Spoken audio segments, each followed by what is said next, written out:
João capítulo 5 e verso 5, que diz o seguinte: E estava ali um homem que havia 38 anos se achava enfermo. Já aconteceu comigo algo muito interessante, que já é a quarta ou a quinta mensagem, que Deus me impulsiona a falar sobre milagre. E quem teve a oportunidade de ouvir sabe muito bem do que eu estava falando. Era sobre milagre. Eu comecei a observar isso. Eu comecei a tentar entender por que Deus queria falar sobre milagre. Eu sempre fui muito direcionado para aquilo que Deus quer que eu fale, né? Então, quando eu estou estudando, tem vezes que Deus muda a mensagem toda. Tem vezes que eu estou aqui na igreja e provavelmente eu tenho a oportunidade para pregar, Deus muda a mensagem toda. E daqui a pouco as anotações que eu fiz eu começo a mudar tudo. Eu apago tudo e faço tudo de novo. Porque a gente tem que ser direcionado por uma coisa. E aquilo que nós somos direcionados é pelo Espírito. Então, se nós falamos aquilo que o Espírito quer que a gente fale, é porque a necessidade da igreja é aquilo que o Espírito quer que a gente fale. Porque se o Espírito penetra até a divisão da alma e do Espírito, as juntas e medulas, e é apto para discernir pensamentos e intenções do nosso coração, então ele tem algo para falar. E quando a gente fala sobre milagre, é uma coisa muito interessante. O que a gente vê na nossa mente sobre milagre? A cura física. Mas existem milagres espirituais que a gente precisa todos os dias. Quando Jesus veio, a Bíblia fala em João capítulo 3, é o texto áureo da Bíblia, né? João 3,16, porque Deus ama o mundo de tal maneira que deu seu Filho unigênito para que todo aquele que nele crê não pereça, mas tenha a vida eterna. Então o objetivo de Jesus, o objetivo do Pai ao enviar Jesus, não era simplesmente curar o nosso corpo, mas era curar a nossa alma. Era o nosso interior, o que foi falado aqui agora há pouco. E às vezes nós buscamos cura, é muito normal isso, é muito comum isso. Nós buscamos cura física. E Jesus cura? Com certeza ele cura. No entanto, os milagres que Jesus fez, ele precisou fazer milagres físicos para que as pessoas olhassem para ele e falassem, realmente esse é o Filho de Deus que foi enviado. Porque a gente é muito visual. Jesus precisou fazer milagres para que as pessoas pudessem olhar e acreditar nele. No entanto, ele falou para Tomé, bem-aventurado aqueles que não viram e creram. Porque se você está vendo eu aqui ressuscitado, toca nas minhas mãos, toca no meu corpo e vê aqui o lado furado, bem-aventurado aqueles que não viram e creram. E está falando para nós, bem-aventurados somos nós, que não vimos, mas cremos no milagre da salvação e a cura do nosso corpo. Muitas vezes passamos por enfermidades, dificuldades no corpo, e isso é muito comum para todo ser humano. Eu sempre tenho comigo, talvez Deus deixe a gente passar por algumas coisas e permite que a gente fique com aquilo para não perder a nossa alma. Paulo, uma certa feita, chegou para Jesus, Senhor, tira de mim isso. Tira esse espinho da minha carne. O que Deus respondeu para Paulo? Paulo, a minha graça basta para você. A minha graça basta para você, Paulo. E a graça nós sabemos o que é. É um favor que a gente não merece. O que Deus estava falando? Paulo, o meu favor que eu tenho para você é o que te basta. Porque eu quero salvar a sua alma. Talvez se eu tirar esse espinho da sua carne, você pode se perder, mas eu vou deixar para que sua alma seja preservada e eu leve você comigo. E aí ele completa, porque o meu poder se aperfeiçoa na sua fraqueza. Olha como é tão interessante isso. A gente começa a tentar entender a mente de Deus e a gente não consegue compreender. E a Bíblia fala, quem um dia foi o seu conselheiro, quem compreende a mente desse Deus e quem um dia foi o seu conselheiro? Ninguém pode dar conselho para Deus, ensinar a Deus como é que trabalha, ensinar a Deus como é que faz. A gente não consegue ter essa capacidade, muito menos ter essa possibilidade de ditar as regras do que Deus vai fazer. A gente precisa seguir as regras que Ele colocou para a gente seguir. Porque nós temos pensamentos muito altos, mas os pensamentos de Deus são muito melhores. Nós temos planos muito bons para nossas vidas, que a gente acha que é bom, mas Deus tem planos melhores ainda. Porque nós se limitamos àquilo que é visual, àquilo que a gente olha, àquilo que é palpável, mas Deus, Ele vê aquilo que é interno, aquilo que é espiritual. Ele vê o que vai ser daqui 1 ano na nossa vida, Ele vê o que vai ser daqui 2 anos na nossa vida, Ele sabe do nosso futuro e prepara o hoje para o futuro que Ele tem preparado para nós.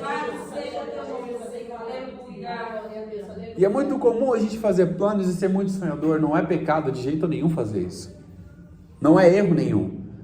Por exemplo, eu tenho um sonho, nós temos um sonho. Ano que vem eu quero comprar minha casa, ano que vem eu quero trocar de carro, ano que vem eu quero fazer minha faculdade, terminar minha faculdade, eu quero fazer minha pós-graduação.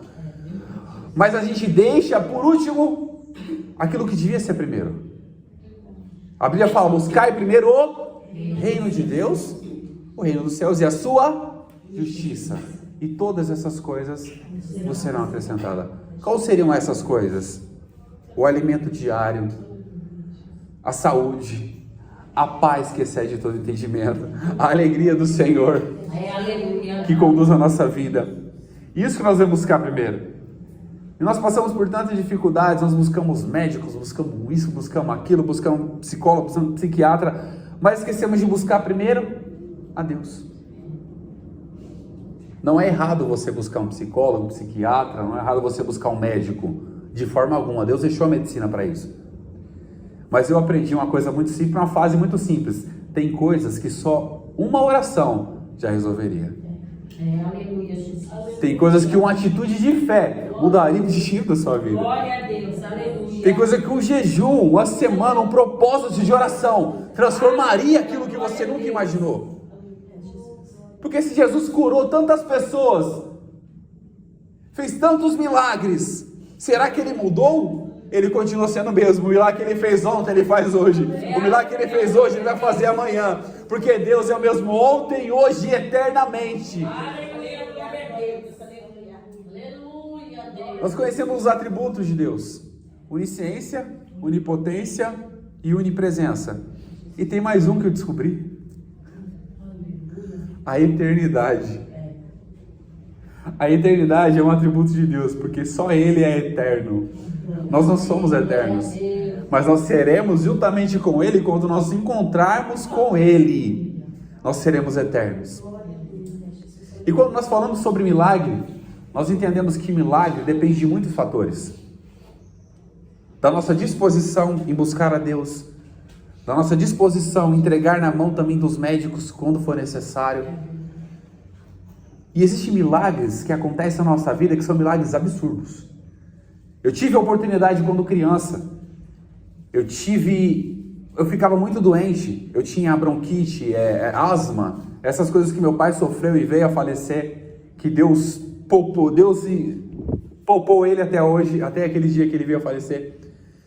E eu era muito internado, eu ficava muito tempo internado. Então essa internação para mim era uma dolorida, eu tomava injeção todo dia. Tinha vezes que eu tinha que levar 12 injeções para casa. Eu tomava durante 6 dias, 2 injeções, e quem aplicava era a minha própria mãe. Era bezetacil com penicilina, até hoje eu lembro o nome. Eram as injeções mais doloridas, minha mãe que aplicava em mim. E eu ficava muito tempo internado. Chegou uma fase da minha vida que eu fiquei internado, deitado na cama, eu tive uma crise. Eu acho que naquele momento, era o momento que eu ia partir. Mas a gente não entende o propósito de Deus. Eu tinha cerca de 8 ou 9 anos. Hoje eu estou com 33 e continuo de pé. Porque a graça do Senhor, o milagre que aconteceu naquele dia, permanece até hoje. É verdade, Jesus. Aleluia. A gente tem a oportunidade de viver milagres. E eu estava naquela crise, eu estava quase para ir à beira da morte. E de repente uma mãe desesperada levantou da cama, que ela dormia junto comigo. Levantou da cama, quando ela não estava deitada no sofazinho lá, sentado no sofá, ela estava deitada na maca comigo. Ela levantou daquele sofazinho, saiu correndo lá, foi chamar a enfermeira. E de repente entrou aquela enfermeira com aquele jaleco branquinho, a pele negra mesmo. Chegou, olhou para mim, olhou para minha mãe, colocou a mão no soro assim, olhou para mim e falou: não, mãe, ele está bem, e saiu. No que ela saiu, minha mãe falou: naquele momento eu já fiquei melhor. Ela não entendeu o que aconteceu. No dia seguinte ela foi procurar aquela enfermeira. No dia seguinte ela foi procurar, cadê aquela enfermeira? Moça, aquela enfermeira que atendeu a gente ontem à noite, ela está aí ainda? Quem é essa enfermeira? É uma moça negra, alta, do cabelo meio cacheadinho, negra alta, ela estava com o jaleco tão limpinho, Eu falo, moça, não trabalha ninguém aqui assim. Milagre acontece, a gente não vê. Às vezes a gente está rodeado de pessoas, anjos que são enviados por Deus para fazer milagre nas nossas vidas e a gente não imagina. Uma pessoa pode estar do seu lado no ônibus, pode dar uma palavra, pode ser alguém enviado por Deus para dar uma palavra. A pessoa que está ali do seu lado pode ser alguém enviado por Deus para consolar o seu coração e trazer um milagre para a sua vida. Foi o que Deus fez na minha vida e Ele continua fazendo, porque o milagre que eu vivi aquele dia, hoje eu estou aqui para contemplar e contar para vocês aquilo que eu vivi. A palavra de Deus não fala que havia um homem que há 38 anos se achava enfermo. Aqui nós temos um homem enfermo há 38 anos, encontrado por Jesus na porta da cidade, na beira de um tanque, e é curado por Jesus. E aqui nós vamos aprender algumas coisas muito interessantes.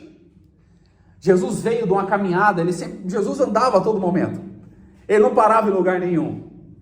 Ele ia para cá, ia para Jerusalém, ia para Cafarnaum, ia para Judeia, ia para Samaria, passava por Samaria, e daqui a pouco ele estava na Jordânia, curava Gadareno, o enfermo Gadareno na Jordânia. Ele não parava.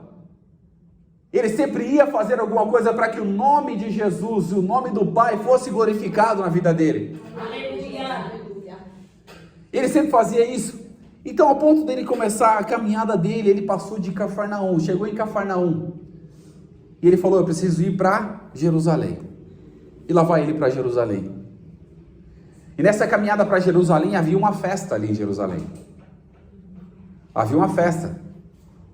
E é muito interessante quando a gente começa a observar que Jesus foi para Jerusalém, chegou lá, na porta da cidade, à beira da porta das ovelhas, que é onde entravam as ovelhas, havia um tanque. E ao redor daquele tanque, muitos enfermos. É o que nos relata o versículo 3. Capítulo 5, verso 3. Neste jazia grande multidão de enfermos, cegos, mancos, ressecados, esperando o movimento das águas. Aqui nós temos algo muito interessante. Quando Jesus chega, depois de uma longa caminhada, cansado, e eu falo que Jesus, quando ele caminha e chega para fazer um milagre, parece que todo o cansaço dele vai embora. Você pode observar, quando você está cansado e você ajuda alguém, parece que aquele cansaço foi embora. Quando você ora pela vida de alguém, quando você dá uma palavra para o coração de alguém, parece que aquele cansaço, aquela angústia que você estava, aquela agonia de chegar em casa para dormir, foi embora. Porque você se renova. Você se renova com aquela palavra que você dá. Porque não é só falando, não é só ouvindo que a gente é renovado, mas falando também. Não é só ouvindo que a gente é transformado, mas falando também a gente é transformado. Jesus chegou na porta daquela cidade. E lá havia um tanque. O nome do tanque chamava o tanque de Betesda. E algo interessante nesse tanque, que o significado da palavra Betesda, traduzido, significa casa de misericórdia divina. Ou seja, Jesus chegou na beira do tanque. O tanque significava misericórdia divina. Casa de misericórdia divina. Ou seja, o milagre que nós precisamos só precisa da misericórdia do Senhor nas nossas vidas. E como nós alcançamos a misericórdia? Reconhecendo a nossa fragilidade, reconhecendo quem é Deus, o que Ele pode fazer, o que Ele continua fazendo e vai transformar a nossa vida, porque a misericórdia dEle ainda habita no nosso coração. É pela misericórdia que nós estamos de pé, é pela misericórdia que nós estamos aqui adorando ao Senhor, é pela misericórdia que nós estamos nessa manhã, fria, chovendo, deixamos o nosso lar para estar aqui, é pela misericórdia, e é pela misericórdia que Ele vai transformar a nossa vida, vai trazer cura hoje, nessa manhã, porque eu creio, e vai fazer com que o seu testemunho seja transformador na vida de alguém. Jesus não está limitado a nada, nem a tempo nenhum. Se Ele quiser fazer um milagre agora, Ele faz. Se Ele quiser fazer um milagre neste momento, Ele faz. Porque Ele é Deus, Ele vai continuar sendo mesmo ontem, hoje e será eternamente. Jesus chegou diante desse tanque, o tanque da misericórdia de Deus. E havia muitas pessoas enfermas. E aquelas pessoas que estavam enfermas ao redor daquele tanque, o que eles esperavam? o movimento das águas para descer ao tanque e ser curado. E aqui vai uma lição para a gente. Mas o ponto que Deus me chamou muita atenção. Para o milagre acontecer, nós precisamos estar em movimento. Para o milagre acontecer, nós precisamos estar em movimento. Glória a Deus, aleluia. Porque quando o anjo descia, balançava as águas se movia, aquele que descesse primeiro era curado. Ou seja, o milagre depende da movimentação de Deus e da nossa também. O milagre para acontecer depende de Deus, primeiramente é pela misericórdia dele, mas depende de nós.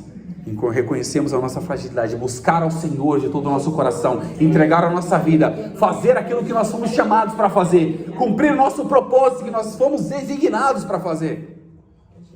Porque a vida sem propósito não tem sentido, mas quando nós entendemos o nosso propósito diante de Deus, nós começamos a dar sentido para a nossa vida. Aí as coisas começam a acontecer, as coisas começam a se encaixar. Eu recebi um milagre da parte do Senhor, recebi, porque quando eu entendi qual era o propósito de Deus na minha vida, as coisas começaram a se encaixar. E quando você entender o propósito, as coisas vão começar a se encaixar, os milagres vão começar a acontecer, a restauração da sua família, a restauração dos seus filhos, a restauração daquela pessoa que você está clamando, de um conhecido, de um amigo. Jesus vai fazer o milagre.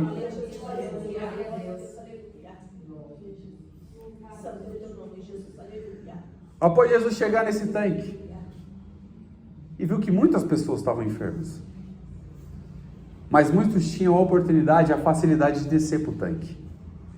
Mas nem todos tinham. Muitos tinham a facilidade, quando a água era agitada, ele corria e se jogava no tanque. Mas tinha muitos não.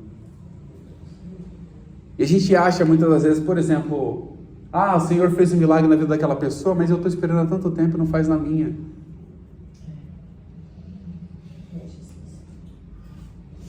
O Senhor fez um milagre na vida daquela pessoa, eu estou há tanto tempo, não faz a minha. Porque às vezes a sua movimentação é pouca. Às vezes a nossa movimentação diante da presença do Senhor é pouca. E Deus quer movimento nosso. Deus quer ação. Deus quer atitude. Para que o milagre aconteça, Deus quer que a gente se movimente, se mexa. Faça um propósito de oração. Faça um propósito de jejum. Faça a leitura da palavra. Porque tem coisas que uma palavra pode transformar a nossa vida. Uma leitura. Eu tive uma experiência com Deus, não é a primeira vez, mas esses dias eu chorei lendo a Bíblia. Eu falei, meu Deus, o que é isso? Porque a palavra estava entrando no meu coração, penetrando no coração. E a gente sabe que nós somos pessoas agitadas. E temos alguns intempéries de saúde. Ficamos ansiosos com uma coisa que a gente nem sabe se vai acontecer ou não. Ansiedade no coração domina o homem, mas uma boa palavra o acalma. Uma leitura pode fazer com que seu coração se descarregue aquela energia. Uma leitura possa fazer com que a sua mente se concentre naquilo que Deus tem para você. Uma leitura, uma oração pode fazer com que você se alinhe com o propósito de Deus e entenda que você não tem controle do futuro, mas Deus tem controle do futuro, então entregue o seu caminho ao Senhor. Porque Ele sabe o que vai fazer amanhã, Ele sabe o que vai fazer depois. O futuro pertence a Deus e Jesus já sabia onde Ele iria e quem Ele ia encontrar. Aleluia, glória a Deus. Você acha que Jesus não sabia quem Ele ia encontrar no meio do caminho? Jesus já sabia quem Ele ia encontrar. E quem foi que Ele encontrou? Um enfermo há 38 anos. E existe uma observação. Ele estava deitado. Ou seja, ele não conseguia se levantar. Ele não conseguia se movimentar. Ele não tinha a mesma facilidade que as outras pessoas tinham. E às vezes nós não temos a mesma facilidade que as pessoas. Nós somos pessoas diferentes. Ninguém é igual a ninguém. Cada um tem uma facilidade para fazer uma coisa. Outro não tem facilidade para isso. Mas entenda uma coisa. Quando Jesus chegar na porta da cidade, na porta do seu coração, aí você vai se levantar e vai fazer aquilo que você nunca fez na sua vida. Quando Jesus entrar, encontrar você no meio do caminho, deitado, falou, esse aqui não vai conseguir levantar. Eu vou ajudá-lo a levantar, vou colocar ele de pé. Ele vai anunciar aquilo que eu coloquei no coração dele para anunciar. Quando Jesus fez esse milagre, encontrou esse homem, fez esse milagre, ele levantou, pegou a sua cama e foi para o seu caminho. E aqui nós tiramos outra lição muito interessante, a importância de ter pessoas para nos ajudar. Quando Jesus perguntou para ele, o que você quer que eu te faça? A primeira coisa que ele fez, falou, Senhor, eu não tenho ninguém que me leve lá. E muitas das vezes nós dependemos de pessoas e não reconhecemos isso. Nós precisamos de amigos e não conhecemos isso. Nós precisamos de uma boa palavra e não conhecemos isso. Nós precisamos buscar o Senhor e não reconhecemos isso. Nós precisamos entender, enquanto nós ficarmos focados naquilo que nós mesmos podemos fazer e não procurar pessoas para estar ali do nosso lado, para poder nos ajudar, para poder nos levantar, para poder nos animar, porque nós sabemos muito bem que um dia nós não podemos ter essa alegria que nós temos, um dia nós não podemos ter essa força que nós temos, mas se quando um cair, o outro ajuda esse a levantar. E se aquele homem tivesse pessoas, amigos, poderiam auxiliá-lo a ir ao tanque. Mas talvez ele podia ser uma pessoa muito difícil de lidar. E nós precisamos entender, nós precisamos facilitar a nossa vida e a vida dos outros também. Mas como é que a gente faz isso? Entendendo que nós não somos únicos na Terra. Nós somos um corpo. E um corpo bem ajustado, unido, ligado, funciona muito bem. Nós somos um corpo, nós precisamos funcionar perfeitamente. Porque se um rim falha, o outro funciona. Se um pulmão falha, o outro funciona. Até aquele se recuperar. Assim é a nossa vida cristã. Quando nós temos a nossa dificuldade, nós precisamos entender, procurar pessoas que a gente possa confiar, pessoas que a gente possa entregar, pessoas que a gente possa conversar. Nós vemos talvez na nossa redoma de vida, no nosso mundo, e achamos que aquilo é vantajoso, não é. Nós não precisamos viver na solidão, sendo que nós precisamos comunicar com as pessoas, conversar, atrair amigos, atrair pessoas que possam nos ajudar a descer o tanque e ser curado naquele dia. Mas aqui vai mais uma questão. Ele não tinha amigos, mas ainda tinha a misericórdia de Deus. E talvez ele começou a entender a importância de ter alguém. Quando Jesus perguntou para ele, o que você quer que eu faça? Ele falou, poxa Senhor, se eu tivesse alguém que pudesse me jogar no tanque, se eu tivesse alguém que pudesse me levar até o tanque. Mas ele não tinha ninguém. Mas Jesus estava ali naquele momento para transformar o corpo dele, a mentalidade dele, e fazer ele entender que ele precisa de pessoas. Jesus fez aquele milagre, curou aquele enfermo. Ele levantou, o que ele fez? Tomou a sua, Jesus falou, toma a sua cama e anda. O exemplo aqui muito claro é o seguinte: quando a gente é curado, a gente esquece quem nos curou. Quando a gente é curado, recebe alguma coisa do Senhor, a gente esquece quem foi que nos deu.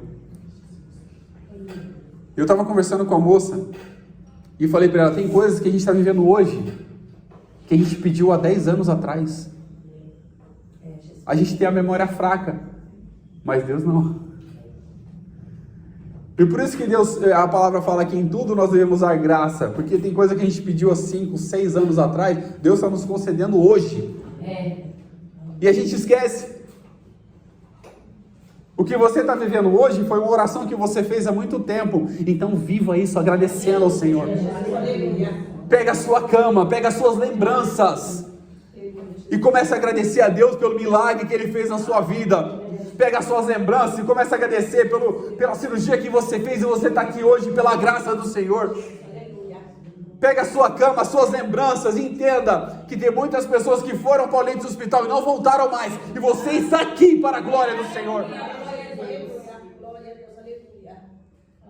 A cama representa lembranças. Mas não lembre das coisas ruins, lembre das coisas boas. A Bíblia fala que nós precisamos trazer à memória aquilo que nos dá esperança.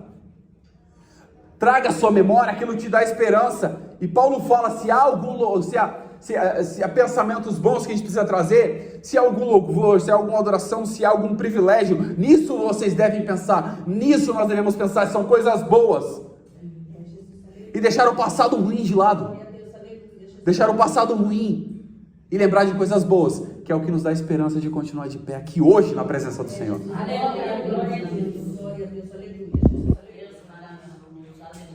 Após esse milagre acontecer, esse enfermo foi questionado pelos judeus. Aqui nós temos uma lição muito interessante.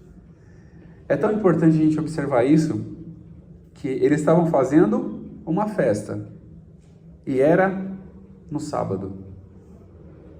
Ou seja, o sábado, na antiguidade, era guardado porque Deus trabalhou 6 dias e no 7º ele descansou. O primeiro dia da semana a gente sabe que é domingo. E Deus descansou no sábado. Quando esse enfermo chegou, os judeus falaram para ele, não é lícito você carregar a sua cama no sábado. O que ele estava dizendo? Não é lícito você ser curado no sábado. Mas o que eles estavam fazendo? Uma festa. Olha só como é que é interessante. Como é que eu posso jogar um jugo nas costas das pessoas, sendo que nem eu mesmo carrego? Por isso que é a importância de a gente entender a nossa responsabilidade e não querer sobrecarregar ninguém. Porque os judeus reclamaram que ele estava levando o leito, tinha sido curado no sábado. E Jesus rebateu muito isso. Inclusive, em uma certa oportunidade, Jesus falou, se você vê um animal seu caído numa vala no sábado, você não vai pegar ele? Isso é um trabalho. E Jesus fala, aqui está quem é maior do que o sábado. E os judeus estavam preocupados com que ele tinha sido curado no sábado. E eles falaram, não é lícito para você. Não é lícito. Ele fala isso. No verso 10. Então os judeus disseram àquele que tinha sido curado, é sábado, não é lícito você levar o seu leito. Ou seja, não é legal, não está diante da lei de Deus você levar o seu leito. Mas eles não sabiam quem é que tinha mandado ele levar o leito. Eles não sabiam, porque nem o mesmo enfermo sabia falar naquele momento quem é que havia curado ele. Do que eu falei aqui sobre a memória, o enfermo foi curado, mas ele nem sequer perguntou o nome de quem tinha curado ele. Ele não sabia quem tinha curado ele. E Jesus perguntou, quem foi que te curou? Ele falou, não sei. Traga a sua memória que o que você tem hoje foi Deus que te deu. A saúde que você tem hoje foi Jesus que te deu. A alegria que você tem hoje foi Jesus que te deu. A família que você tem hoje foi Jesus que te deu. Os filhos que você tem hoje foi Jesus que te deu. Então traga isso à memória e agradeça ao Senhor todos os dias pela bênção, pela oportunidade de ter uma família, de ter a saúde e ter a bênção do Senhor sobre a sua vida. E eu volto a dizer o que eu falei no começo. A cura física é importante? É. Mas se preocupe com a sua cura da alma. Se preocupe com a cura da sua alma. Porque o que vai ser salvo é a sua alma. O seu corpo vai ser transformado. Mas o que vai ser destinado aos céus é a sua alma. Nós precisamos cuidar dela todos os dias. O enfermo não sabia quem havia o curado. Mas depois ele descobriu. Quando Jesus encontrou ele no templo, falou, você está bem, né? O que o enfermo foi fazer no templo? A sua purificação. Ele foi lá se apresentar ao sacerdote para que ele pudesse se ressocializar de novo. E quem ele encontra lá? O sumo do sumo sacerdote. Jesus fala para ele, você está bem agora? E Jesus dizia para ele, já está são? Não peques mais, para que te suceda alguma coisa pior. Ou seja, ele estava há 38 anos enfermo, Mas não foi uma enfermidade qualquer. Jesus falou para ele, não peques mais. Ou seja, alguma coisa que ele fez levou ele àquela enfermidade. Aleluia. E Jesus deu uma lição para ele. Aleluia, Jesus. O que você fez no passado, não faça de novo no presente.